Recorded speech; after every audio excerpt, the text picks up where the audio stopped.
अब तुम्हारे आस पास आ रही बारात, करना इनकार बार बार देना साथ।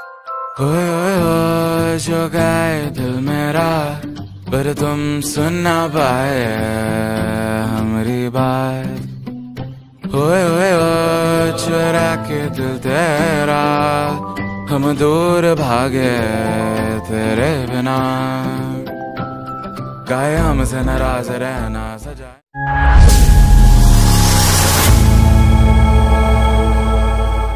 Hello guys, welcome back to my channel হলদে ব্লগার বিজয়। তো কেমন আছো সবাই? এসে গেছি একটা নতুন ভিডিও নিয়ে। আর আমি জানি অনেকে আমার উপর রেগে আছো, আমি অনেক দিন ভিডিও দিইনি, প্রায় পুরো ফেব্রুয়ারি মাসটা, মানে ফেব্রুয়ারি মাস থেকে আমার পরীক্ষা ছিল, মানে এইচএস ছিল। তো তোমাদের বলেইছিলাম যে এইচএস রয়েছে, ওই জন্য ভিডিও আসবে না। তো যাই হোক, মার্চের 16 তারিখ হয়ে গেছে, মানে 16 দিন হয়ে গেছে, তাও ভিডিও দেইনি আমি। তো জানি তোমরা খুব রেগে আছো আমার উপর। আজ থেকে প্রায় 1 বছর আগে আমি ভিডিও করেছিলাম, ঠাকুর আনতে গিয়েছিলাম ইচ্ছাপুরে, আর আমাদের ভোগ হয়েছিল, সেই ভিডিও করেছিলাম। তো ঠিক আজ থেকে আমাদের পুজো স্টার্ট হচ্ছে।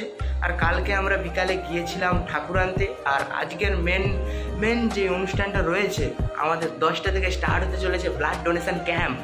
আর সকলেই জানো রক্তদান করা কতটা পুণ্যের কাজ বলতে গেলে চলে। মানে তোমাদের সামান্য রক্তে যদি কারোর জীবন বাঁচে, সেটা একটা বহুত বড় কাজ গাইস। তো যাই হোক, আমার বহুত দিনের ইচ্ছে ছিল আজ আমি রক্তদান করব। যাই হোক, আমি যাই তাড়াতাড়ি করে আমাদের পুজো মণ্ডপের কাছে, আর রক্তদান শিবিরটা স্টার্ট হবে। তার আগে আমাদের পতাকা উত্তোলন রয়েছে। তোমরা ঠাকুর আনার ভিডিওটা চেক করো, আর আমি তাড়াতাড়ি করে যাই পুজো মণ্ডপে।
যে হচ্ছে আমাদের ব্লাড ডোনেশন ক্যাম্প। আর এখানে শিবুকে ধরে এনেছি, শিবুও রক্ত দিবে আমার সাথে। তো এখানে উপরে চলছে ব্লাড ডোনেশন ক্যাম্প, আর লাইফের ফার্স্ট টাইম ব্লাড ডোনেট করবো। তো দেখা যাক কি হয়।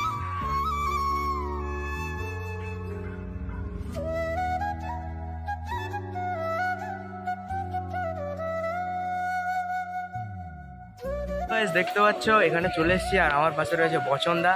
তো লাইফের ফার্স্ট টাইম ব্লাড ডোনেট করবো।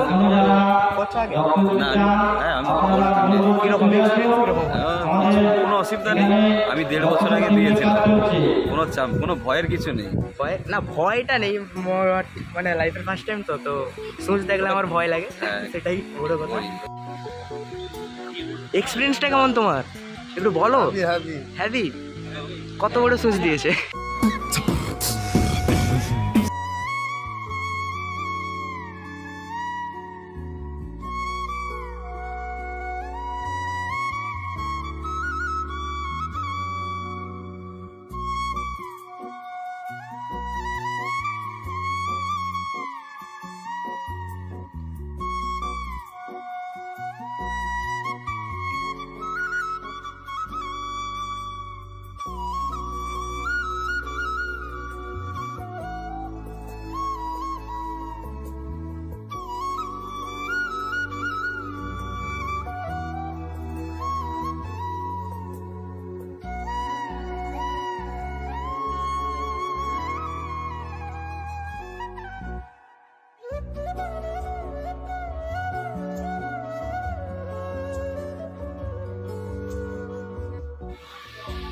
বাচ্চাকে প্রোটিন খাইয়ে দিচ্ছি গাইস। तू समझा? हाँ नहीं तू समझा नहीं।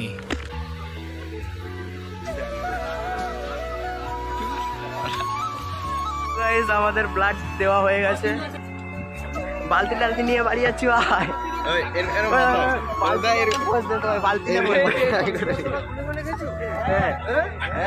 সে 2 গ্লাস খেলিছে, 2 গ্লাস খেলিছে। अरे कहना क्या चाहते हो? তো গাইস তোমরা দেখতেই পেয়েছিলে আমি ব্লাড ডোনেট করেছিলাম, তারপরে আমি বাড়িতে এসে একটু রেস্ট নিয়ে নিয়েছি। তো যাই হোক এখন সন্ধে হয়ে গেছে আর আমাদের বাড়িতে ঠাকুরের জন্য পকান্ন বানানো হচ্ছে, মানে আমার মা এখানে ঠাকুরের জন্য পকান্ন বানাচ্ছে গাইস, পকান্ন বানাচ্ছে। তো এবার একটু পুজোর দিকে যেতে হবে। তো গরিবের বাড়ি দেখতেই পাচ্ছ গাইস, টালির চাল, আর এখানে আমার মা ঠাকুরের জন্য পকান্ন বানাচ্ছে। আর কথা বলতে নেই মনে হচ্ছে পকান্ন বানানোর সময়, সেই জন্য কোনো কিছুই বলেনি মা। তো যাই হোক এখন পুজো মণ্ডপের দিকে যাওয়া যাক। আর এখন পুরো রেডি হয়ে গেছি আমি, সেই ব্ল্যাক গেঞ্জি আর সেই গাইস 5-6 বছর পুরনো সেই স্যুট প্যান্টটা পরে নিয়েছি, আর মেলার একটা জুতো কিনেছিলাম সেইটা পরে নিয়েছি। তো যাই হোক একটু যাওয়া যাক পুজো মণ্ডপের দিকে।